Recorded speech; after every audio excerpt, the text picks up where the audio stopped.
So you're probably thinking to yourself, what is Tea Up Pushes Down? Why don't you tell them, Andrew? Well, Tea Up Pushes Down is a new show that we're doing here at Warlord, where we're doing some painting, we're doing some chatting about history, and we'll also include you guys into it as we go later on down the line. But so let's get into it. Yeah.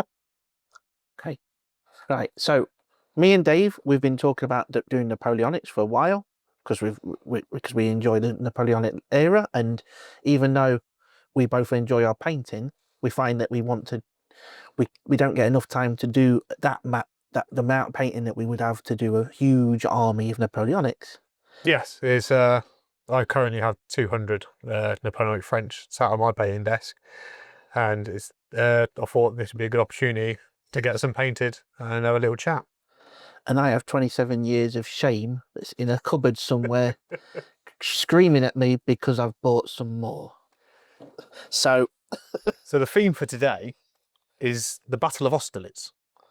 So Andrew's brought along some Austrians, and I've got some French line lancers which I'm going to build up. So I know a lot about Waterloo and the battles leading up to Waterloo on the 100 Days, but I've heard Austerlitz thrown around a lot. So what is it? Well, Austerlitz is the best way to describe it is the second sort of like big massive clash that Napoleon had with the Austrians. So a lot of people think that France and Britain are the two big names that always fought with each other, and they did, but the two that fought on land the most were the Austrians and the French, mainly because they were both two big Catholic nations. Yeah. And they both were like saying, I'm the Pope loves me, and like, no, the Pope loves me. And and so the Austrians were like, well, the Pope loves me more because we're the Holy Roman Empire. Oh, so because they're the holy in the title. Yeah. That's it. And then the French were like, well, and they just fought each other for years and years and years. And then the French Revolution happened. And then... Oh, I know that. That's with Marie Antoinette and... Oh, yeah. Losing her head. That's a whole other kettle of fish. That's another episode. Stay tuned. So, long story short, Marie Antoinette was Austrian.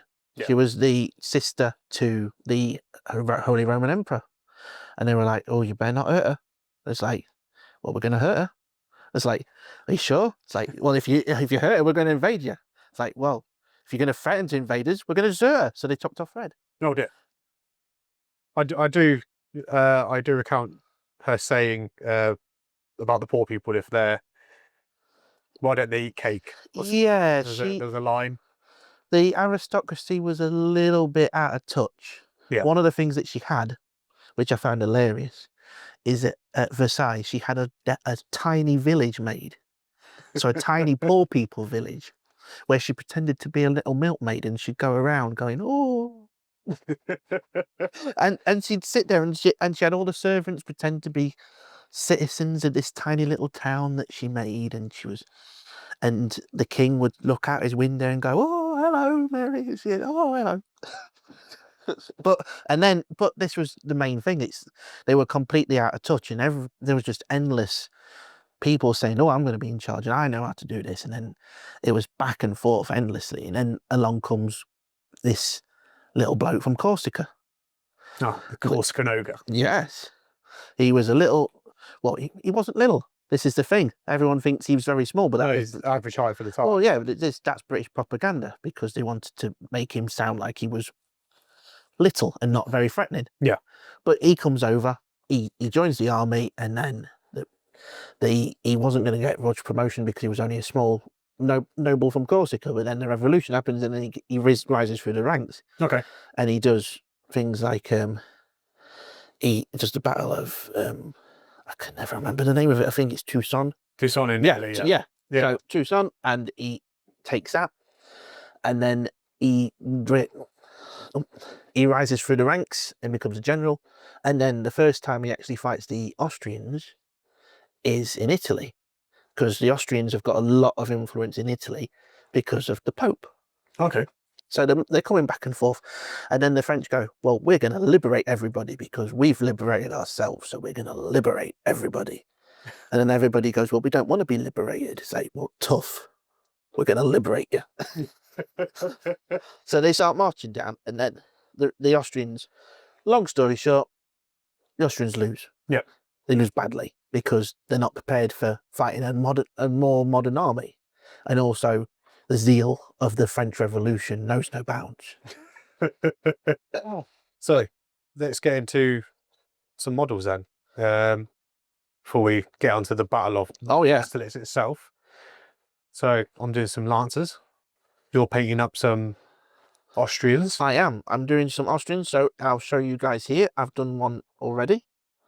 So what I'm going to do is I've made my own little ink there. Oh, nice. I know. Let's have a look at that.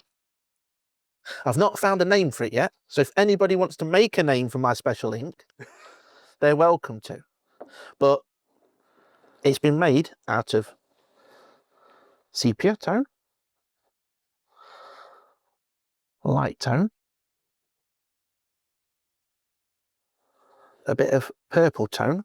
Oh, the purple. I know. And some dark tone. Now the purple just gives that tiny little hint of difference. And then that's what it will look like once I've done it all. So I'm going to do the rest of them. And then once I've done that, once they're drying, I'll show you what's happening with the other one. What are you base coating them in? So, base coating in brain matter beige. So like that. What are you using now? There's a popsicle stick. Ah, yes. Oh, nice. Or tongue depressor. Tongue depressor, yeah. Tongue depressor. How have you stuck them down? Have you I've done glued them or? done a little bit of super glue. Just Super a tiny bit of super glue, and they come off pretty easily. You've just got to be a bit careful. So Andrew, when was the Battle of Austerlitz? So the Battle of Austerlitz was in 1805. Okay. So the premise of it was that Napoleon started as a general, then he went to the government was being a bit naff, so he came over, he says, I'm going to take over and I'm going to make it better. So he became a consul. Okay. So there was 3 of them, but really he was in charge. And then by the time it got to 1804, he went, I'm going to be emperor. So he made himself emperor. Yeah, because he took the crown off the Pope, didn't he? The Pope was supposed to crown him emperor. Well, yeah, this is... Apparently. Apparently it was planned, but he... Yes. He took the crown off the Pope and crowned himself. Yeah, which the Pope didn't particularly like. No, I can imagine. No! So then he does that, and the rest of Europe are going, no, not liking this. And then he decides to do something that really makes them mad. So then he decides, well, we've taken Italy. I'm now going to crown myself King of Italy as well. Yes. And then the Austrians were like, no, that's ours. You can't do that. We already did that. So, and Britain was already sort of like, well, we can't really fight them on land. We're doing pretty well on sea, but we can't really take them out on land. So we need to convince the rest of them to start fighting him. So so William Pitt, who's the Prime Minister at the time, for those who like Blackadder, there was Pitt the Junior, or Pitt the Younger and Pitt the Elder. So yeah, that they were. So we just threw lots of money at the rest of Europe and said, do you fancy having a fight? And they went, yeah. So they made... So here's a lot of money, go beat up the little Frenchman. Pretty much. They went, here you go, take some money, make sure you don't have a silly name for the alliance. So they made it the 3rd, I think it was the 3rd Confederation. Something coalition. Like a coalition, yes. Yeah, the 3rd Coalition. So that was really original. Super original. Super original. So it was Austria, Russia, Naples, Britain, and also Sweden. Okay. And Prussia wasn't deciding at the moment. They were sort of like, okay. Bit on the fence. Well, yeah, they were sort of like, they didn't want to get too... They'd had a bit of a thing because Napoleon had given them Hanover. But Hanover wasn't theirs, it was the British. Yes, because the kings were from Hanover. The kings from Hanover, yeah. So the Austrians start mobilising. They get everything together. And then at the time, Napoleon's got his army all around Calais and everything like that because he's planning his big invasion of Britain. And then he goes, okay, I've heard that these people are wanting to have a fight. I'm going to turn around and we're going to make the Grand Army. Oh, the Grand Army. The Grand Army. So he does that, and as he's building his army and marching it down, he's getting all his marshals together, and then Mack, who is one of the field marshals, he's either general or field marshal of the Austrians, Mack got trigger happy, and he had 60,000 Austrians, didn't know what to do with them. He didn't want to wait for the Russians to come, so he was like, right, well, I'm going to go down to the Black Forest, and I'm going to take out Napoleon. I'm going to take out all of their army on my own because I am great. So he went, "Hooray," and he got all the way to the Black Forest, and then he got cold feet, and then he thought, oh, well, I'm going to sit here, and I'm going to make a defensive line, and I'm going to stop them. Yeah. And then he thought, okay, well, I'll set myself up at Ulm, and then all of his little like scouts were telling him all the French are coming, and he was in denial with it, and he just sat there and watched as the French sort of encircled him. And also, whilst this was going on, one of Napoleon's marshals, who was the head of the cavalry, can never remember his name. If you guys can remember his name, let us know next time, because I am terrible with names. We can always add a segment called "What Did We Get Wrong?" Yes. Which will be many things, but it'll be fun. So, whilst this marshal is going around with cavalry going back and forth doing hit and runs effectively, the rest of the French army slowly encircle Ulm and then take it over, and Mack basically just part a token force just surrenders 60,000 Austrians to it. Oh, ouch. And then that just completely upsets the whole thing, because there's about 60,000 Austrians that are no longer being there to stop Napoleon. Yeah. And whilst this is going off, the Russians are coming down, and they realise that this has happened, and they don't want to get caught by Napoleon as well, so they move back to a better position. Yeah. And whilst this is going off, the Emperor of Austria and the Tsar of Russia are coming down as well. And this is why the Austerlitz is also called the Battle of the Three Emperors, because you've got Bonaparte, you've got the Emperor of Austria, and you've also got the Tsar Nicholas, I think. Nicholas, yeah. Yeah. So Nicholas was very young at the moment. He was 27. He was eager to have a crack at fighting. He wanted to show that he was just as good as his ancestors, like Peter the Great and all of his other ancestors. So he wanted to have this big battle, even though his general said, oh, it's probably not it's best. We could have a different way of dealing with it. Yeah. So, and whilst this is going on, Napoleon's sending all these little rumours and messages going, oh, I'm quite scared. I'm not quite sure about what's going off. I'm a little nervous. It's my first time coming here, and I don't know anything about it. I ain't got my holiday book or anything.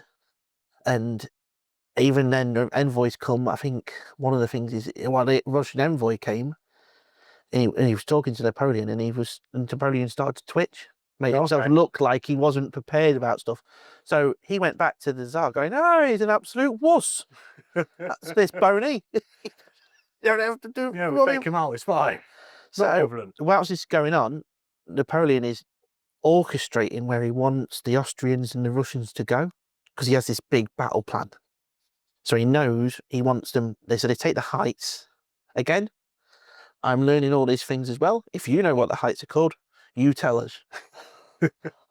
But so they're all on the high ground, and he wants them. So their plan is that they're going to go from the left and basically do a pincer movement going down.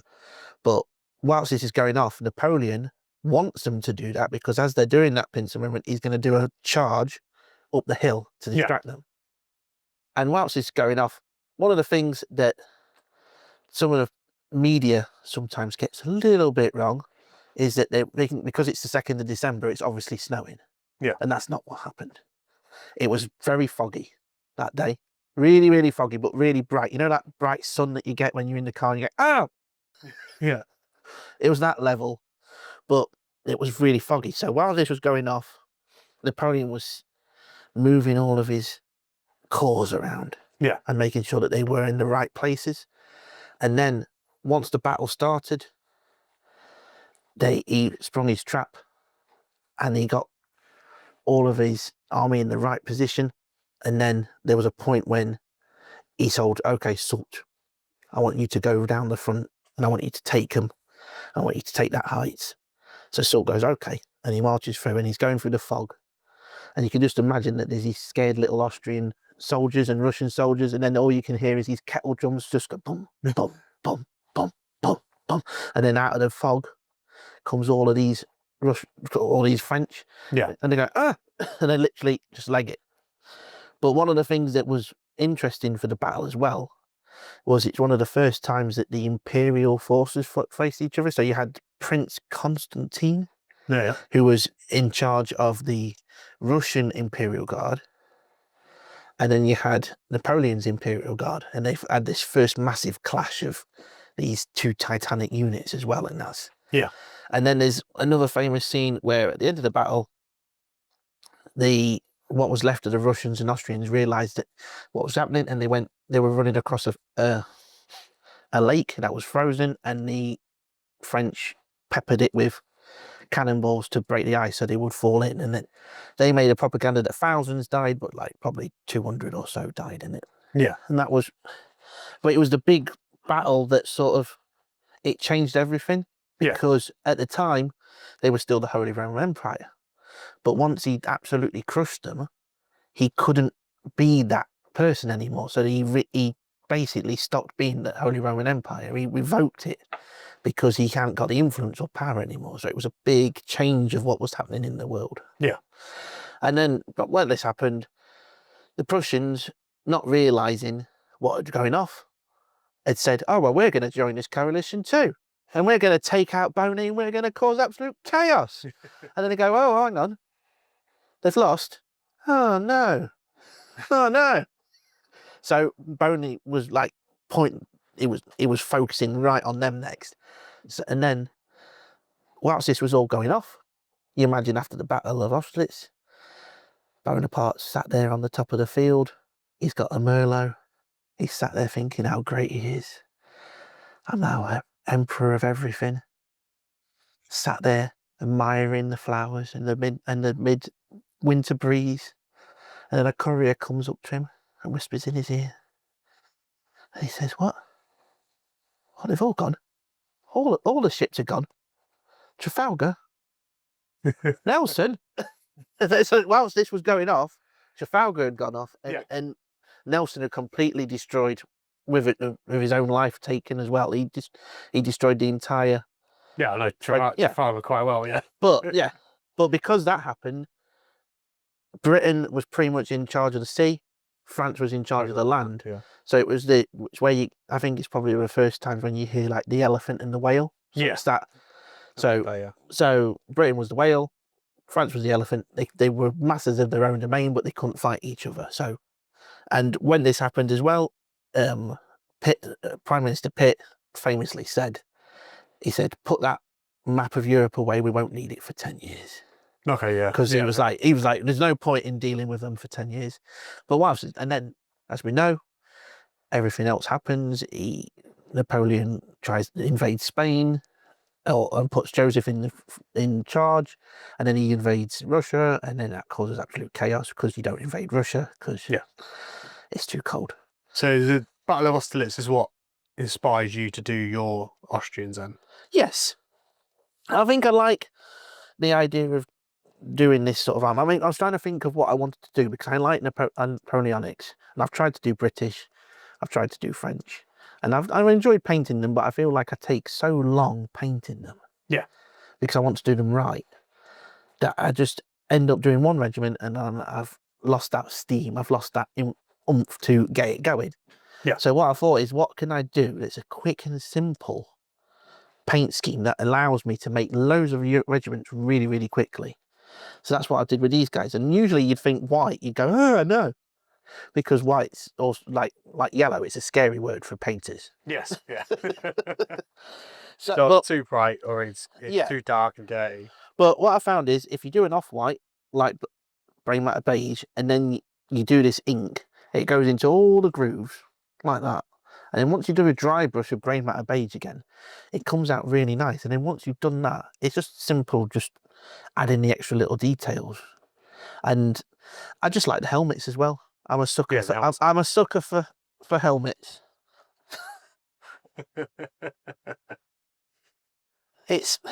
And this was some they used them like in the 1790s all the way up to like 1805, and then they started to phase them out. I mean, some of the German units would have still wore them, but they were using shakos by about 1809. Yeah.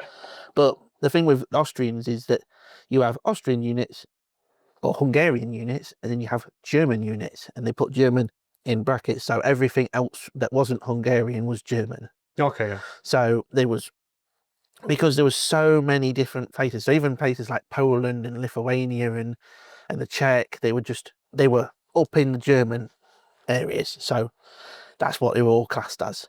So that's what I'm doing with these guys. So can never remember the name of the guy, but I like the colour. That's sort of like off teal. Okay. Because teal's one of my favourite colours. So I did that as the first one, and then I'm going to just keep making different colours because they all have different. So they're all white, but they have like pink cuffs and blue cuffs and purple cuffs, so you can really go all out there. Yeah. But what my main plan at the moment is I'm doing the Bohemian ones. So I'm going to go all the Bohemians. And then I'm going to have some Bohemian cannons. And then I can have a Bohemian Rhapsody. Then Dave, well, I'm going to start doing some painting because we've done a painting thing for about half an hour. I haven't done any painting yet. No, I built 5 horses. What have you done? Well, I have talked about most of the Austrians. So I've got myself a little tablet here. Yeah. And I'm going to start doing my inks on these models. And whilst I'm doing that, I'll ask you, so we've talked about why I chose the Austrians. Why did you choose the French? Well, because my friend chose the British. Ah. No. So I've listened to Bernard Cornwell's Waterloo, which is it's a story. They said, but it's a sort of documentary story about first-hand accounts of Waterloo. And So he's the guy that does the sharp books. yeah, he does the sharp books as well. Yeah. And then I learned that Napoleon was an artilleryman. And me being an artilleryman myself. Oh yeah, you were in the army, weren't you? Yes. So I found a connection to that. I was like, well, let's join the artillery general himself. Oh. So were you sat there looking down the sights of your cannon, like Napoleon, going, not "Here, lads, here, I can find them." Boom. It's a bit more sophisticated than the cannons of the 19th century. But yeah, so me and my friend went their halves on a starter set. I took the French half, he took the British, and yeah, it's spiraled since there. Yes, I've seen the pictures of the multitude of French you've got. At least I started with a couple of units and thought I might have gone a bit too far here, and then I look at yours and you've got half of the Grand Armée. Yeah, I've kind of dove in head first, so I've got about 198 infantry, some cavalry and guns, and added more cavalry. Why not? So are you just sticking with the French, or are you going to do like the whole thing, like have French, Italians, Saxons? So when the new Young Guard come out, I thought, well, that's cool. Now I want to do a French Imperial Guard army, like pure Imperial Guard, Old Guard, Young Guard, Middle Guard, Guard guns, Guard cavalry, and go pretty wild with it. Oh, I always find it funny when they talk about the Guard because they're being the elite of the elite, and you think that they'd be in all of the battles, and they're sat there going, like, chomping at the bit, like they want to get into the fight. And Napoleon was like, no, you're my trump card. It's like, but I want to fight. No, you're my trump card. I'm not bringing you out until I need you. And see, the troops used to say that they were called the Immortals because they never went to battle. But they were a bit like the Grenadiers, weren't they? They all had to have. This is the thing. It's like, I don't know what made all of the armies think, oh, I'm going to get the biggest, strongest blokes, and they're all going to go into one unit, and then they all have to have a mustache Yes. as standard. It's like, but I can't grow a mustache. Well, we will make you a mustache. We'll paint it on We'll him. paint. We'll see that horse. Yeah, go get its tail and put it on your face. Well, at one point, to be a cavalryman in the French army, the prerequisite was own a horse and be able to ride a horse. Oh, well, I was watching something that it said like the grenadiers, they had to be 5'10" at minimum. Yeah, so they were quite large blokes. And that's it. And I'm 5'7" as a whole. If I was in another unit, sat there in the British, in the Nottingham Yeomanries or something like that, in the Napoleonics, and I saw a load of blokes that were over 6 foot coming at me, I would not be a happy bunny. Well, they would be even taller because of the huge bear. Well, that's it. Yeah. They're like 7 foot tall. Absolutely massive blokes. But, and then on the other spectrum, all of the light companies had to be tiny. Yeah, so the Volta Girls, they'd be like less than 5.5 feet, ideally. So it's all, it's a weird old thing. But so you said you're going to do so you're going to do like the cannons and the cavalry and all that sort of thing. Yeah, so using the black powder template, I'm going to 2 guns for a battery, and then I'm gonna have 1 battery per brigade. At the minute I've got, so I'm aiming for 3 brigades, 2 infantry brigades with 4 infantry battalions each, and one of them being light in each one, and then an artillery battery in each one of them, and then the cavalry will be the 2 regiments of line lancers, followed by some horse artillery. Oh, Because we like the horse artillery. we do. We like a bit of horse artillery in this place. It's always nice to know that your cannon can actually move around the field instead of just going, oh no, it's stuck. But with my plan is I'm planning to make a lot of Austrians. Lots of Austrians. Lots of Austrians. Because they're a larger regiment. Yes, they in our rules they have 30 rather than 24. Which is, so you can make large columns of them. So yeah, so in real life, the French battalion would be about 600 men, whereas the Austrians were closer to like 800, weren't they? Yeah, well, this was before they stopped, because the French, the whole thing that Napoleon did was completely alien. Yeah. To everything. No other country had even contemplated doing. Oh, the core system. Yeah. Because it just made no sense. It was just easier to have all your army together in one massive pile, because then you could make sure that they're all fed and they're all washed and they're all made sure that they weren't doing anything wrong. Yeah. And the whole point of the core system was that for a time, that one army could hold its own against any other army in the world, and it'll hold it off until the rest of the army comes up. And like you said, they made sure that they had all the infantry, they had all the engineers, all the cannons, all the cavalry, so they could independently move around, and they'd work off the land. Yeah, because the normal army they'd be separated. You have your infantry, and then your cavalry, and then your engineers and your artillery. And this is why it completely threw off all the other countries, because they could move so quickly. Yeah, they'd fly around the battlefield, wasn't he? But whilst this was all going off, the Archduke Charles was like saying, but I want to do this. It's like, I don't get why they're all doing this. So he got really angry and then decided he was going to reform the whole Austrian army. Okay. And he was like, right, we're going to do it just like they do. And he wasn't the nicest of taskmasters. Apparently he was he got very cross with a lot of people very quickly. But the whole thing was that at Austerlitz, like I said, they all spoke different languages, so it was incredibly difficult to actually get anybody to do anything. Yeah, because if you've got the main commanders that all speak Austrian, but 60% of your army speaks different dialects of German, they're never gonna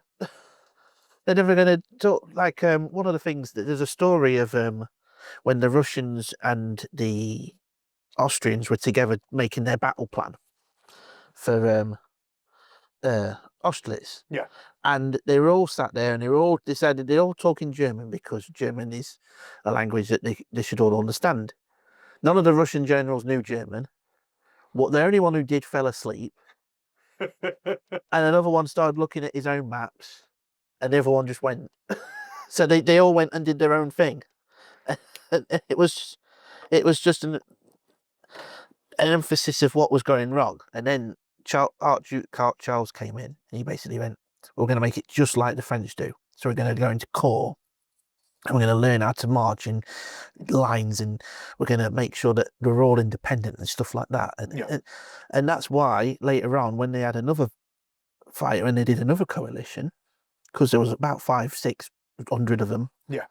The Austrians were not the same Austrians that he fought at Austerlitz. Yeah. They could actually hold their own, and Napoleon was a little bit arrogant with that. He thought they'd be exactly the same, and he got a bit humbled because Just for steamroller them. Well, yeah, and then they suddenly went, "Well, actually, no, we're not." And I think it's interesting that, and again, all of the countries started to emulate them, and I think that's probably one of the reasons why eventually France started to lose, because people were copying his ideas, but whereas he'd already started to get a bit inflexible with them, they started to think outside the box with it a little bit. So they probably found new ideas that he hadn't thought of. Yeah. And he wasn't prepared to move with those times with it. Yeah, like the rifles, for example. He didn't want any rifles in his No, and the rifles were, well, none of them really wanted rifles. They thought they were quaint to shoot rabbits, but they weren't exactly, and they didn't like it. They thought they were more American guns, because they were used a lot in the War of Independence. And it wasn't until after the war that they realised actually they're quite powerful, especially with the 95th Rifles and the 60th Rifles. Yeah. We always remember them. Did Bavaria have a lot of rifles as well? Yeah, I think there were units. There's a story I remember of like when France started to take more control of Austria. There was a Jaeger that was was holding his own against the French, and he did almost like guerrilla tactics, and they went into the mountains and things like that. I'll have to look up next time. Next time. That's going to be a pattern. That I'll find out what he was, but he was he was a bit like a Robin Hood sort of guy. He'd go into the forest and they'd attack people. Well, to be honest, he's a bit like Sharp. Yeah. Because Sharp would do that. Because if you notice, every Sharp, they find a cliff or a farm. Yeah. And they wait for somebody to go down a road, and they go fire. Yeah. and that's literally at least once in every Sharp. There's a farm, there's a road, and all the French die. But yeah, but there was load. I think it's a thing. It's like all armies. They don't. The technology moves faster than their tactics can move. Yeah, because they get all these new weapons and they don't know how to handle them, and it completely messes them up, and they make mistakes. And again, with going to a different war, moving in the future, the American Civil War used core systems as well, but they were still using Napoleonic tactics when their weapons were so more advanced, and so many people died just because of that sort of inaccuracy and not understanding your new weapon. Yeah. Then didn't they leave a lot of the cavalry by the wayside as well for the American Civil War? Yeah, because they didn't even. Well, they started using the cavalry like cavalry charges, and then they realised that actually they didn't use the cavalry very much. So all the cavalrymen sort of they'd get to the battlefield, and then they'd get off their horses, and then they'd turn into light cavalry again. Like skirmishes. Yeah. Yeah. And it was not a very nice war. Well, no war's very nice, but it's one of it's remembered more because it was one of the first wars that was photographed. Yeah. The Crimean was the first war that got photographed, but I think it was the fact it hit home with a lot of people. They just assumed, oh, what a lovely war sort of thing, and they get all the propaganda, and then all of the photos came back, and it sort of hit home for a lot of people. And I think Yeah. that that's going a bit down the sad road. Oh, sorry. Oh, Is that okay. that is a bad habit? Oh yeah, you tricked Hey, some people there. I probably right. That's the thing. How many of you do that, and how many of you don't? Yeah, let us know if you're straighten your paintbrushes with your mouth afterwards. Well, guys, that's been the first episode of Tee Up, Brushes Down, and we hope you've enjoyed it today. Yeah, we certainly have. We have. We're looking to do this on a monthly basis. If you've enjoyed it, let us know, because then we can do it on a bi-weekly basis. And we're hoping to get some special guests on, either from people from the Warlord or from outside of Warlord as well. And hopefully we get that done soon and you guys enjoy it. We're also looking to do a Q&A segment in the next episode. So put your questions down in the comment section below and give us a little like and subscribe. Yeah. And until next time, this has been Tee Up, Brushes Down. Cheers. Cheers.